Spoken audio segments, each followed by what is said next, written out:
kita menunaikan sholat teman-teman sekalian, itu membangun kedekatan dengan Allah. Makanya disebut dengan sholat. Maaf ya, maaf sekali. Maafkan saya kalau kalimatnya kurang menyenangkan. Ini ada sindiran halus sekali dalam Al-Quran. Halus sekali. Kata Allah, bahkan banyak orang ibadah itu tidak paham, tidak mengerti apa yang dilakukan dan dikerjakan dalam ibadahnya. Coba silakan cek. Berapa banyak orang sholat sampai dengan sekarang yang paham bacaan sholat. Sampai detik ini.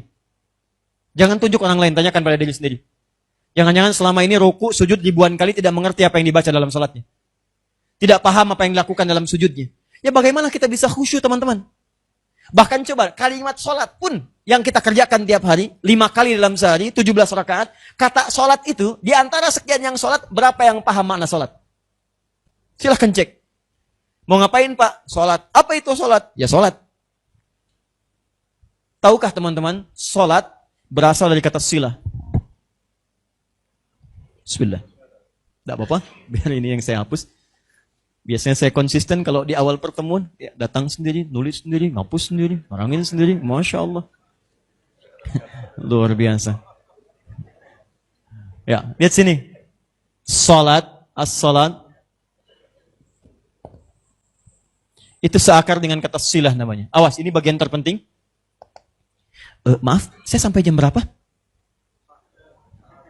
Oh, baik. Ya, silakan sampai asar, saya jam 2 pulang. Lihat sini. Pelan-pelan ya. Saya supaya bisa mengukur waktu yang paling baik ya.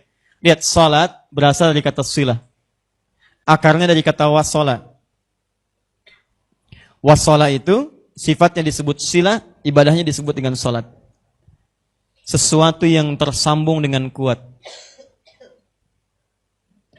Tersambung dengan kuat. Sesuatu yang sampai pada tujuan. Pernah dengar silaturahmi? Silaturahim? Kenapa disebut dengan silaturahim? Karena saat Anda bertemu dengan teman-teman itu, Anda terhubung kemudian dengan kuat, lalu ketika Anda berpisah, Anda ingat kembali. Di silaturahim itu suksesnya bukan saat kumpul. Kalau saat bertemu nyapa, wajar karena orangnya ada.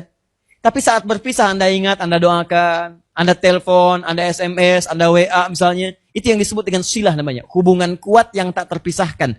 Dimanapun dan kapanpun. Kalau ini Anda pakai dalam bentuk ibadah, supaya kita terhubung dengan Allah dimanapun dan kapanpun. Sholatnya di masjid, tapi saat balik ke kantor, Anda ingat Allah. Saat ngetik, ingat Allah. Saat ke lapangan, ingat Allah. Saat ingat karena terhubung, Anda merasa diawasi. Jadi begitu Anda mengetik, mustahil mengetik yang salah. Karena saat itu Anda sedang terhubung dengan Allah.